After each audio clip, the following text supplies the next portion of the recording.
is unbelievable if she gets his here. Holy cow, that's dislocated. It's over. Unbelievable.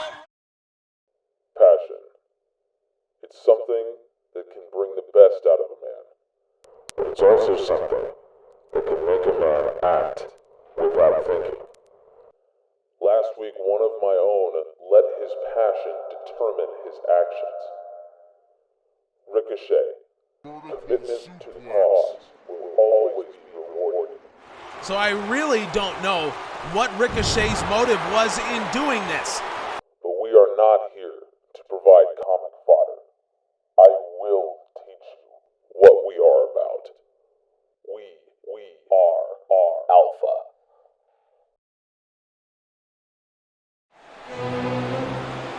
Ladies and gentlemen, it is my privilege to welcome you back to another episode of GAW Wednesday Night Storm. We are just 4 episodes from Cyclone Denver, so we close ever closer on one of the most dangerous pay-per-views of the year. And one of the matches that is going to help headline that pay-per-view is one of the most dangerous matches of the year for the GAW Challenger briefcase for the first time ever.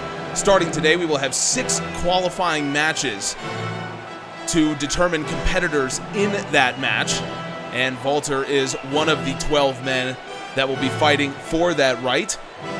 Today, we will also finish up the first round of the U.S. title tournament, the United States Championship tournament. But first, we need to show you this piece of video from earlier today. If you remember, Jay White was tweeted that he wanted to take on Conor McGregor at Cyclone. McGregor had this to say in response. Conor, Jay White sent a tweet that we saw last episode challenging you to a match at Cyclone. Do you have any words for the Switchblade? Fuck no.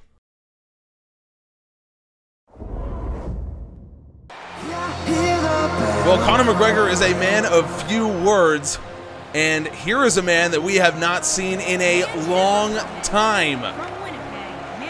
Kenny Omega. I believe the last time that we saw Mr. Omega was after he was attacked by Jay White. Remember, Jay White had donned a mask and had been attacking men who were going to fight for the #1 contendership for Samoa Joe's World Championship. That was, well, a long time ago, it feels like. So Kenny Omega is back, and he will be fighting for the first ever GAW Challenger briefcase. When it comes to Conor McGregor, and thanks to our backstage interviewer Taryn Blake for catching up with McGregor, even if it is for just those 2 words, when it comes to him, we still don't know what his plans are. Is he going to be one of the men fighting for the Challenger briefcase, or could it be his hitman Bobby Lashley? I don't know. What I do know is this is going to be a barn burner of a match, and it kicks off a barn burner of a show, and it starts right now. 10-minute time limit here. Kenny Omega, you know, this is a guy, he is a legend in general admission wrestling. We know that. Gets the knee there early. He's the only man to have earned GAW's golden ring, as he's won all 4 male titles in the company. And now with a beautiful, that's a 300-pound man, that he just goes for the gut wrench power bomb, and now Omega goes to pin and Walter kicks out. So Omega has done everything in GAW, and now he will look to become the first ever holder of the Challenger briefcase. That would be just about the only thing that Omega has not done in his illustrious career, and Walter hits him with a spear. You don't always see that from the massive Austrian. We last saw Walter in the Rumble on the Beach, I believe, and before that, he was fighting for the Intercontinental Championship, fighting Kofi Kingston. Actually pinned Kofi Kingston as well, but he could not seal the deal. Of course, Kingston's reign came to an end a couple episodes ago, losing to Matt Hardy, a man that we now know is part of this mysterious collective, apparently called Alpha, although we still know nothing about this. But we will see Matt Hardy in action later this episode, so hopefully we'll learn. Omega now from the corner, V-trigger misses. Very similar to Aleister Black's knee from the corner that he's been making heavy use of. Black certainly takes some inspiration from Omega's V-trigger, and now Omega deadlift powerbomb, goes for the pin, sits out, 2, and Walter kicks out. This has been a sterling match from Omega so far. The best bout machine in this guy, even though he hasn't been around in GAW for a while. Walter now with the power bomb, and Walter stacks him up. Omega kicks out at 1. That is a dangerous power bomb from Walter, and Omega makes it look like nothing. And Walter now going for a second power bomb, and Omega wisely is able to get out of it. Omega hasn't been around for a long time here, but it looks like he has not missed a beat. Drops Walter on his head, and now Omega back into the corner. V-trigger! That one connects. Walter is busted open. Omega goes for the pin. 2, 3. Kenny Omega is headed to Cyclone. A straightforward match from the best bout machine. And a terrific match at that. What a performance from Omega in his return. He made Walter look like a child out there, and Walter, this is a hard man. I mean, this is a guy who's been champion everywhere, one of the most dangerous men that you will find, and Omega, what he was able to do, I think Kenny Omega is back. Withstands this power bomb from the ring general. Walter goes for a second. Omega is able to get out of it and turn the tides. And with this V-trigger, Omega puts Walter away. And that is just the first of 4 matches in this episode. We have our first man qualified for the Challenger Briefcase ladder match at Cyclone. Next up, we will find out our 3rd semifinalist in the U.S. title tournament. It's the first of 2 of those matches, plus, like I said, the Intercontinental Champion is also in action. It's a stacked show. Let's move on. So the U.S. title tournament already has its first 2 semifinalists. We will see GAW legend Lita, who made her shock return a couple episodes ago, take on Charlotte Flair, who battled Dakota Kai in a match that nearly went the full time and almost gave Lita a bye going into the next round. But that will be our first match, and as for the second, well, this is one of the women who's looking to get to the next round, Bianca Belair. We haven't seen her since Nitro 9 when she lost in 13 seconds to Asuka. That is a GAW record. Not one that Belair, I bet, is a fan of holding. Either way, Belair can make it up to herself and to everybody by collecting a big win here and moving on in the title tournament. But who will she be facing? Well, the Who is none other than Rosita. And Rosita, if you remember back to last episode, she faced Tegan Nox in a #1 contenders match for Asuka's World Championship. Nox put her away to become the #1 contender, so Rosita is here trying to capture the United States title for the first time in GAW.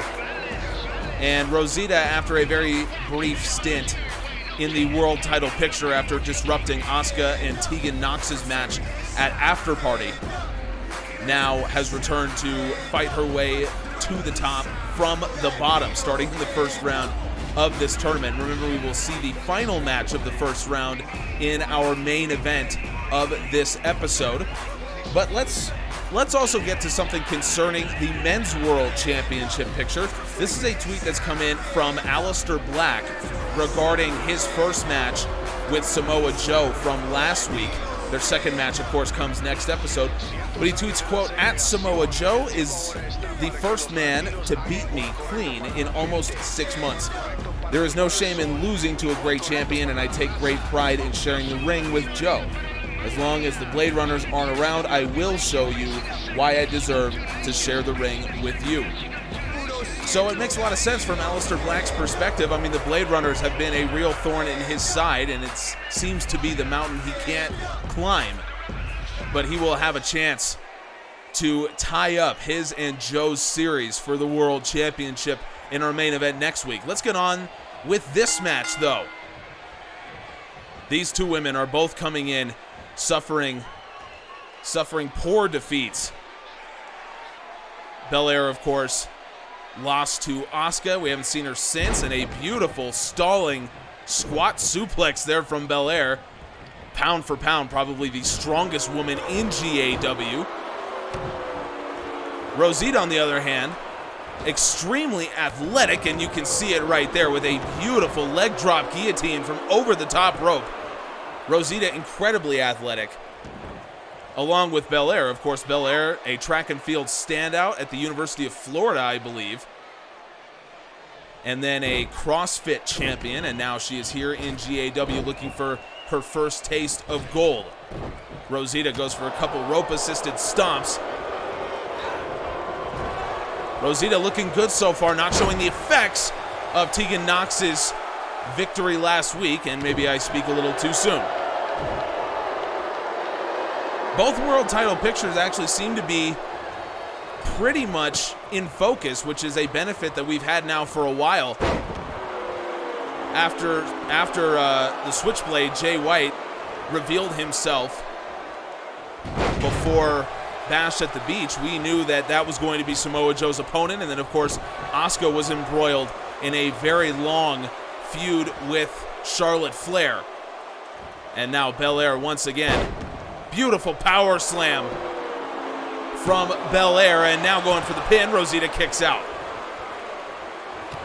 And this is a very intriguing matchup. Both of these women, well, they don't know who they would take on in the next round. Because again, and we've mentioned it a couple times now, but Lita has requested that no one see the bracket. So everyone is coming into these matches cold right now. Belair now rolls Rosita over into a Boston Crab and sits way back on it. That is painful, but Rosita able to power out. Rosita's got some strength, even though she is one of the smallest women in GAW in terms of height. Her and Kairi Sane, but both of them have outsized impacts. Belair, meanwhile, one of the biggest and strongest women in the company. So this is quite a clash of styles here. And so far it seems like Belair has come out on top, and now Belair hoists Rosita up into a powerbomb position and drops her straight back. Belair letting everybody know about it. She's quite confident for a woman coming off of the loss that she had, but that's a trademark of Belair, and Rosita almost lands on the rope, but instead hoists Belair up, and look at this. Electric chair into the German with a bridge, and Belair kicks out. I mentioned terrific strength from Rosita, even given her size, and that's just an example of it there. And now Rosita from off the rope, maybe going for a move that cost her against Tegan Knox, and it costs her again against Bianca Belair. Eats the super kick, going for the Hurricane Rana, and Belair goes for the pin. 3, Belair wins. The same way that Tegan Knox defeated Rosita in the main event last episode. Rosita goes for the baseball slide into the Hurricane Rana, and Belair read it all the way and just plants the super kick straight into Rosita's face. And that was the end of things for Rosita. So Bianca Belair has clearly done her film study. Belair is back here to make a statement. Look at this. Boom! Super kick straight to the dome from maybe the best athlete in the GAW women's division. Bianca Belair is coming off an embarrassing loss, a record that she certainly is not happy to hold. But she answers it with a big win here over Rosita. And can Belair turn this into her first gold in GAW? Only time will tell. We will see the final match of the first round of this tournament coming up later. But next up, we have the Intercontinental Champion, Matt Hardy, in action. Well, the Intercontinental Champion is here tonight, and the man tasked with facing him will be Tama Tonga of the Gorillas of Destiny coming out together. These two men are currently on a tear in New Japan. And so both of these guys coming back for a match here in GAW. And we haven't seen Tama Tonga since, I believe, the Rumble on the Beach that he was in, however briefly. But certainly a win here over the Intercontinental Champion would be a huge deal for half of Gorillas of Destiny. But are we going to be seeing a different kind of Matt Hardy tonight? That is the question. We are Alpha. Well, we saw the video that played before tonight's show where the man called Alpha addressed Ricochet, and you can certainly see a difference in the way that Matt Hardy and Ricochet are coming out now. Alpha chastising Ricochet for trying to attack Bobby Lashley last week, last episode after Lashley defeated Jeff Hardy. And so it seems like a very different attitude from these two men. You wonder what effect Alpha has had on them. Obviously, physically, it's made a difference, but mentally, how are they going into this? And you can hear some cheers from the fans that still are hanging on to Matt Hardy, which is not something I was expecting to hear tonight, cheering for whatever Alpha is, whatever he does. But you know, again, just like most other things, only time will tell. Figuring out what Alpha is here to do, what his goal is. Matt Hardy immediately starting out strong in this match. Ricochet staying in the corner of the Intercontinental Champion as Hardy into a reverse DDT. Hardy certainly looks like a different man right now in terms of the way he's wrestling. Look at this. Repeated strikes straight to Tama Tonga. I don't know what Alpha is, what he's about, but I'm sure that I'm not going to like it when I do find out exactly what it is. Beautiful Alabama slam from Tama Tonga, and now Tonga Loa actually distracting the referee while his brother was getting the pin. So a little bit of a miscalculation there. You can see Tonga Loa also slid in a chair into the ring. So miscommunication on the part of these two, who are predominantly tag team specialists. Not a lot of singles experience, especially from Tonga Loa. Tama Tonga had been on a singles run in Japan several years ago. Matt Hardy now going straight for the arm, maybe preventing Tama Tonga from going for that trademark gun stun. If you can drive the strength out of his arms. Tama Tonga was straight up and turned straight into a side effect from Hardy. Referee caught the rope break right away, but Tonga Loa immediately starts jawing with the ref. This is a couple times now that Tonga Loa has gotten himself involved. And you can see the referee chastising him, and Tonga Loa's been thrown out. Tonga Loa thrown out of the match. Meanwhile, Tama Tonga, big super kick to Hardy. So Tonga Loa got very involved very early. And that may prove to be a miscalculation going forward as Hardy sets up for the twist of fate, and very, very wisely, Tama Tonga is able to get out of it. But Tama Tonga now outnumbered with Ricochet still in Matt Hardy's corner, and Ricochet has not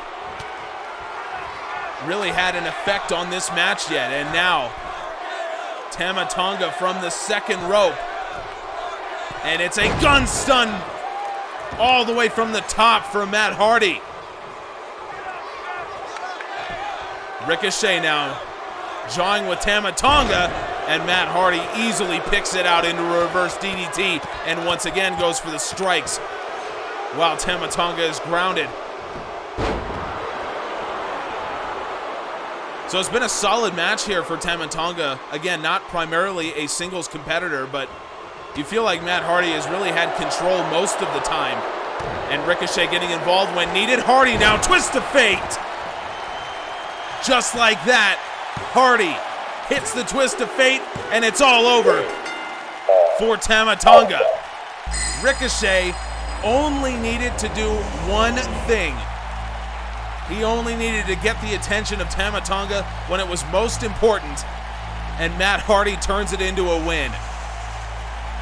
So again, there's so much we don't know about Hardy, Ricochet, and Alpha, but if that's what they do, then I think everybody should be scared. Alpha has talked about wrestling smarter, being smarter, and I think this is probably what he meant. Twist of fate from Matt Hardy. And the title was not on the line here, but Matt Hardy picks up another win. Starting to get back on track after an 0-4 start for Matt Hardy post Nitro 9. Hardy, the Intercontinental Champion. And he is looking dangerous right now. Our main event's coming up, the final match of the first round of the U.S. title tournament. But first, we have the GAW Women's World Champion, Asuka, who gave an interview to Pro Wrestling Weekly in Japan that we have translated, talking about Tegan Nox. Let's take a look at that. I have nothing but respect for Tegan Nox. I'm not so arrogant as to believe I would never lose. That's part of being champion. I was extremely disappointed when I couldn't truly finish my match with her because of Rosita. So I will gladly face Nox at Cyclone. It would be an honor to share the ring with her again. May the best woman win. Well, folks, I don't know how you could ask for a more deserving world champion than Asuka. But from Asuka to the woman that she took her belt from over a year ago, Mercedes Martinez is making her return, former GAW Women's World Champion. Martinez is a legend in her own right and now hopes to become the first woman to ever hold the United States Championship in GAW. Martinez lost to Asuka in Rio de Janeiro over a year ago. Asuka has not given up the belt that she won that night. So now it's Mercedes Martinez's turn. But who will she be facing? Well, folks,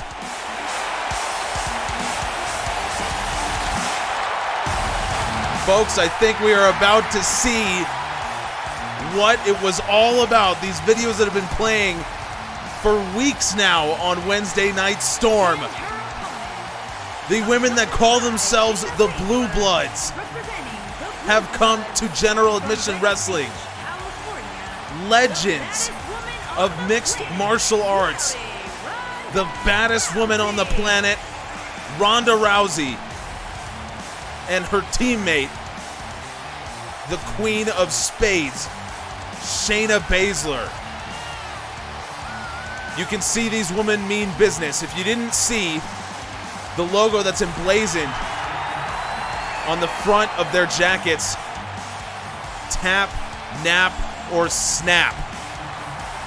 The saying that Shayna Baszler made famous. These women are obviously here to do damage in GAW, and this is a sight I never thought I would see as long as I live, that Ronda Rousey and Shayna Baszler could be here.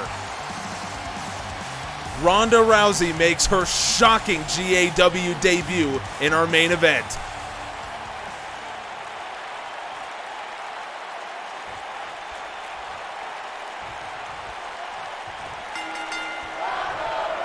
Well, folks, what can you say about the pedigree of these two women? Ronda Rousey, of course, is a legend, the legend of women's mixed martial arts. The biggest star in the world, male or female, in that sport for a long time.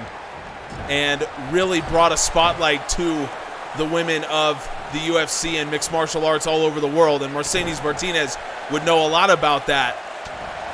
And then, of course, Rousey is joined by Shayna Baszler, who herself has had incredible mixed martial arts success.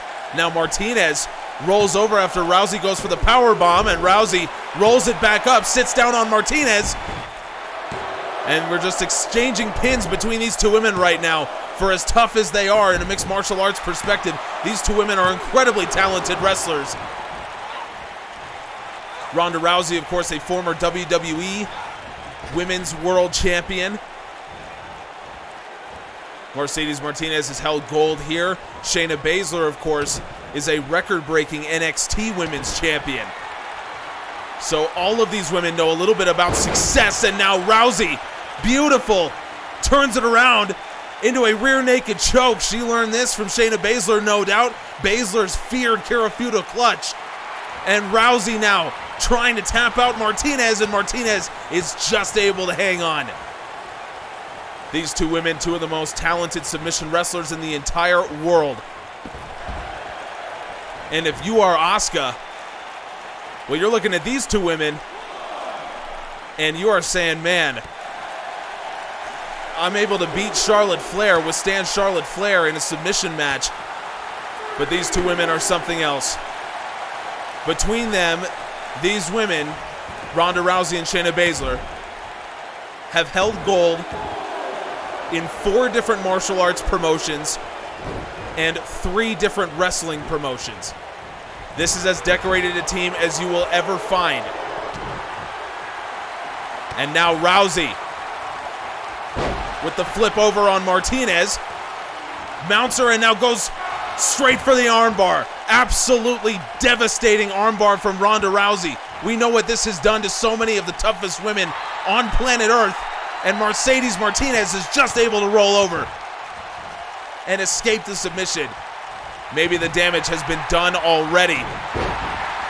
Rousey lays her out with a massive right. For as talented as she is in the submission game, she is a feared striker as well, and Martinez just able to kick out. Rousey going to work again on the arm. Martinez very smartly is able to get out of that one, and now Martinez goes for the Fisherman Buster, and Ronda Rousey rolls her back up. Rousey going for the pin too. No, Mercedes Martinez just able to kick out. Now Rousey rolls her up, immediate rope break, caught by the referee. Rousey looking to push the pace of this match a little bit more, and a beautiful Olympic-style slam. Martinez got the leg up. Rousey let her wait, and Martinez dumps Rousey over the top. Now Shayna Baszler is here. Baszler jawing with Martinez. You can see it's giving Rousey enough time to collect herself there on the outside. Martinez. And now Rousey with a beautiful Hurricane Rana. Martinez again gets the leg up, goes for the lariat. This has been a terrific match from Ronda Rousey, but Martinez goes for the suplex. Rousey gets the knees, and now a lariat. A couple from Rousey.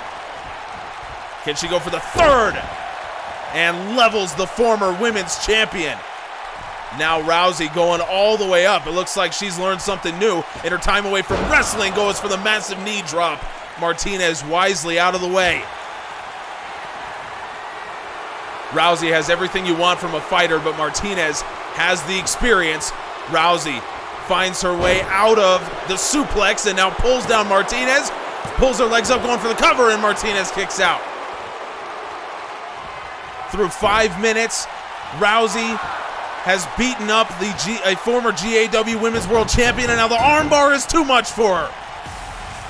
The armbar is too much, and Ronda Rousey and the Blue Bloods collect their first win. That was impressive, to say the very least. This is a woman, Mercedes Martinez, who has held gold twice in GAW. A former women's world champion. And somebody with literal decades of experience and Ronda Rousey comes in and taps her out. Ronda Rousey and the Blue Bloods have made a statement, no doubt about it.